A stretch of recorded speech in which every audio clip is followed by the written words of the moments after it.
But like I said, that the goon music movement, New York, we was getting clobbered, yo, back then. So I remember, me and Big was in the studio, Big a Threat, my good brother, and it was like, nah, man, I gotta make some shit, man. It can't be bringing New York back or this fucking corny ass nigga shit. You know what I'm saying? So just went in on like, you know what, we gonna do what we do best. My music is goon music. Locke's album, goon music. X album, goon music. You know what I'm saying? Niggas that started something, goon music. You were finished playing the game? Like it. So my whole sound is goon music. You know what I'm saying? From the Locks to to X album and all that. So that's when I went in. It's like, fuck it. I'm not a rapper. I was rapping before I make beats. So I'm like, you know what? I'm gonna do what I do to fucking save my damn city. And actually I did Sour Diesel record first. And that shit said boom. I called Nori and Styles. I was like, yo, let me get some verses. And I did a hook on it. You know what I'm saying? Don't touch it, kid. We smoking sour. You know what I'm saying? And I put that down. And then, that had the city on fire. You know what I'm saying? When I mean the city, I mean like the whole tri-state New England, from Philly, Jersey, New York, Connecticut, Mass, Rhode Island, you know what I'm saying? Cause that's like our hub over here, like, when we start with our records and shit. And then they start growing to DC, VA, Georgia, the South, Midwest, West Coast, and different things. So, doing that Sour Diesel record. Who's that? That's Big Russ. He put a prayer trying to. Oh, that's a girl. I don't know what that is, kid.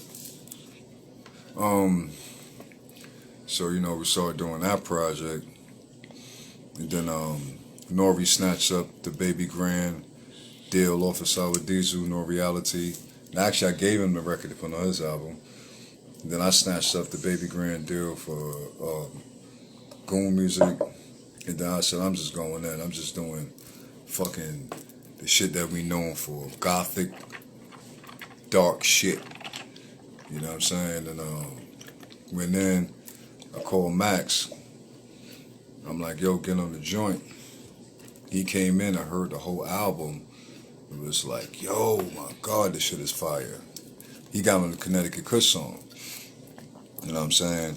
So my singles off the Goon Music was Connecticut Kush and Coke Talk. You know what I'm saying? And there was New York City Gothic joints. Coke Talk. We spray. You know what I'm saying? And then Connecticut Kush, which went crazy. You know what I'm saying? And he heard the whole project. He was like, yo, Grease, I got it. I got you. And we didn't even talk about it. It just was sonically like, you sure? I asked him, said, you sure? He like, yeah, I got it. So we put that album out. That's a smiley face, kid. And then double back. We double back. Y'all gonna know this. Goon Music was the first. And Max rapped on one song. Then I reversed the formula. We did Goon Music 1.5 to Doom Ship. And Max rapped on everything, and I rapped on one song. And by then, that's when we got the formula. Bang!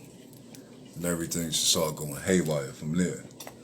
The French came in because he had the DVDs, so we started putting it with the visuals. We actually taught French how to really fucking rap for real. Me, Bigger, we've been in there for fucking months and shit. And French always had a good snap rap. French will snap with you all day. Certain New York niggas, they snappers and shit. You know what I'm saying? So he just really put that into his bars and made a lot of slick bars. And then it just started going. Then we went on to go do mac and cheese. No, we did. Well, Max did the PDs, and we did that. Cause I think when French started mac and cheese, Daddy, that you? I think Max had got locked. Daddy, that you? Yeah, baby. That is you? Yeah. I think Max had got locked on the first mac and cheese. So it was really French, and I was backing him up with all, rapping on a lot of songs too and shit. Now, how that's you? How old are you? I was a little younger. Probably like 4 or 5 years ago. How old are you right now? 46. You 46? Yep. Mm-hmm. Get out of here, B. So, we started doing that project and just started going. So, of course, we was actually building up, it was all to build up the city, you know what I'm saying? And then a lot of my guys from Atlanta was hitting me up because we was on YouTube just clowning. And I was like, yo, y'all niggas is doing it, the wavy sound, we brought out the wavy shit. It was Max thing and shit, but we just all empowered it. Made it real crazy and shit. Then it started hitting out west. Daddy, why are you asking us? They asked us a lot of stuff. Why? Because I told them to ask me questions. So I could tell them about music. See, a lot of people that heard our music, but they don't really know the stories or how it was made or why we made them. Everything was done with a purpose. Really? Yep. So we had to bring bring the city up. But the good thing about it wasn't bringing the city up, it's saying like, we bringing New York back. That's that cornball nigga shit. You just do dope shit where you're from, and if it's dope, everybody gonna fuck with you. So that's how you do it.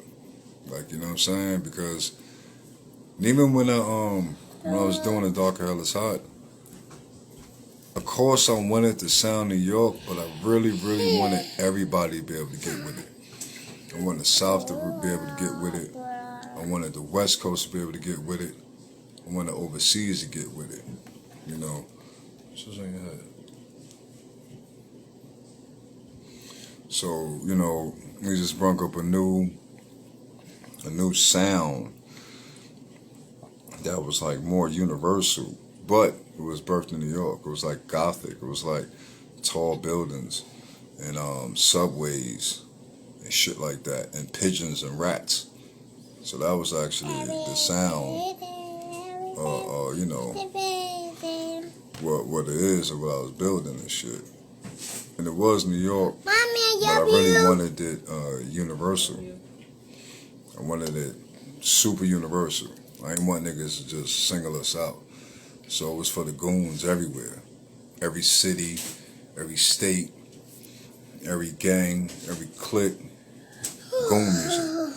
Mom, where you going? So that's what I did with the X First album, with the Me Max French Wave, and different shit. So I really feel that a resurgence coming on because like a lot of people are just fucking lost with music. And it's just like repetitive and going around and around. And I like, what I'm saying, I like everybody. Like, the cool thing is I'm a producer, so I don't have to be like, only like this, I don't like that. That's on you. I like dope shit. Tight?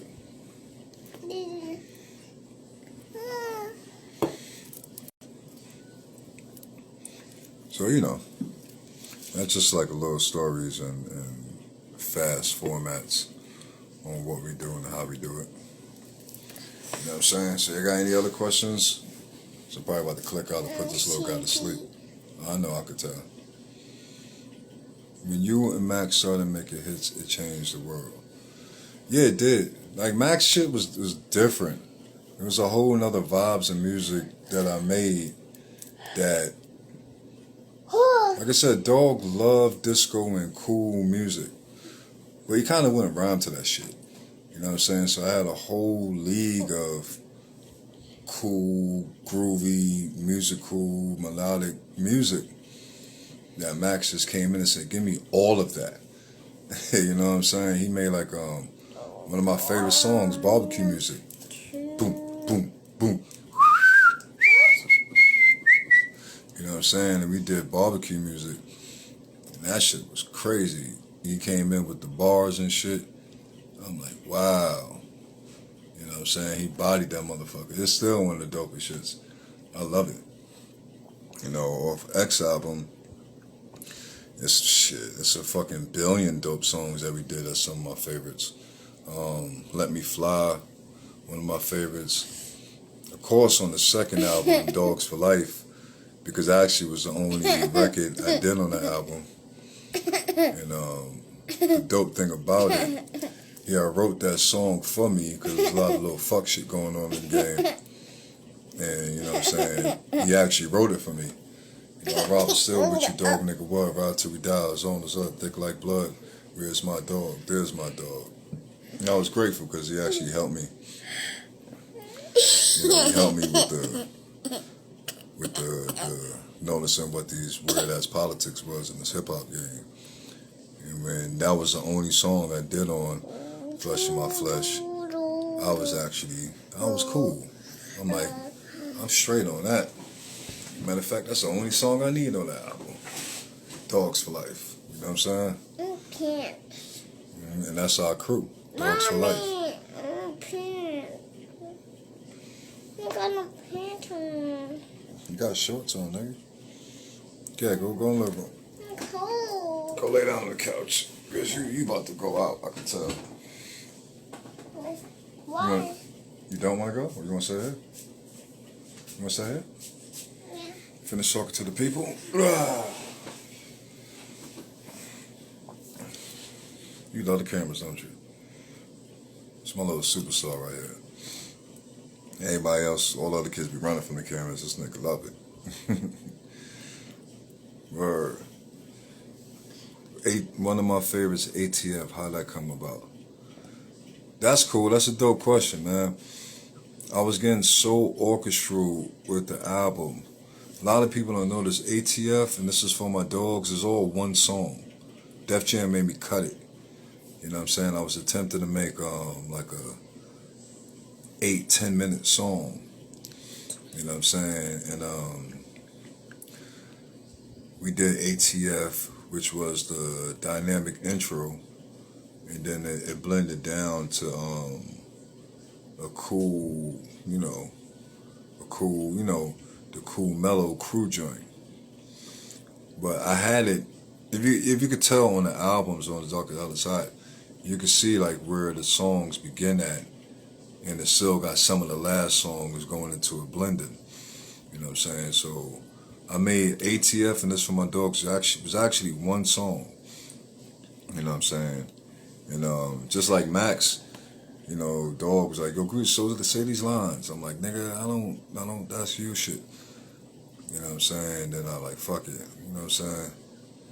He said, Grease, get in, you drive. And I'm like, what the fuck you doing, nigga? He wrote that too. Stay alive. And then shout out to my homegirl, Courtney Brown and shit. She had the screechy voice, what you want me to do? Beat Carlos. So that was cool. So that was like my very first 2 lines on a record and shit. It was cool though. I didn't want to do it though. Cause I'm like, nigga, you the rapper of the rapper of the rappers, nigga. A nigga that came out fucking doing all that crazy shit, nigga, I can't hang with that shit. But it came out to be a dope record. Well, dope records. Finish? ATF. No, I'm not finished yet. Almost. So, Max got locked up and it seemed like, what the hell, I can't even really try to remind this motherfucker. And it seemed like your Max B relationship was tighter, you and French. I don't know what the hell that mean. AP Baby Love. I think he's probably writing fast. A lot of words is displaced. Nah, man, French shit was different, man. French used to be at the studio. Like I said, Max brung French in. You know what I'm saying? And the same thing, like everybody had their own companies already. Of course, everybody know my company is Vacant Lot, which is the whole production company, the beats, the writers, the studio, which are, I fit the bill for all the wave shit. Then Max came in with the gangrene, the wave. I'm tired of this motherfucker. Came in with the gangrene, the wave situation. He started doing that. The French came in with the Cocaine City. So if you listen to one of them skits, it's like we did the skit. It's like it's 3 labels. We're gonna put 3 labels together, and that's how we got the whole wave sound and everything going. So everybody part was real, real significant. French had the visual with the DVDs. Max just was the fucking vigilante seasoned rebel. And Dame was and is the OG with the sound. So we just put all them things together, and did what we did, made some history. Which started whole new waves, a whole new careers.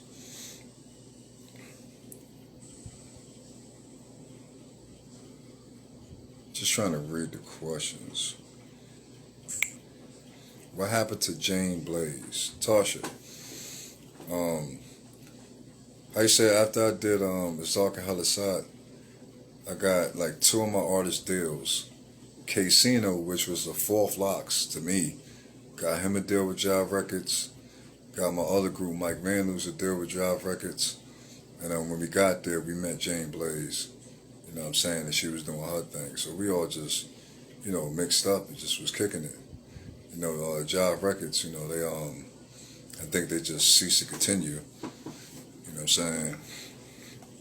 It just, was blowing a lot of dope shit down. I did 3 albums at one time. It was Dark Hell is Hot, Mike Vandals, and Casino album. But only one came out, and that was Dark Hell is Hot. So I still got 2 whole albums done, mixed, mastered, from that era that never came out. Like the music and the quality is actually the same as Dark and Hella Side and shit. That was about it. But I'm about to be up out of here, man. Check me out and catch me Thursday on the Rob Love Show. It's gonna be like 8 p.m. tomorrow. I'll post it up on my Instagram page. I ain't gonna post it up tonight because I'm gonna let the pictures with me and dog just rock out and get some air and shit, you know what I'm saying? And it brings some some solitude to me, to my soul, and hope everybody else enjoy. Bring some solitude unto, you know what I'm saying? And we're gonna start the next chapter. All right, man. Love y'all. Everybody take care.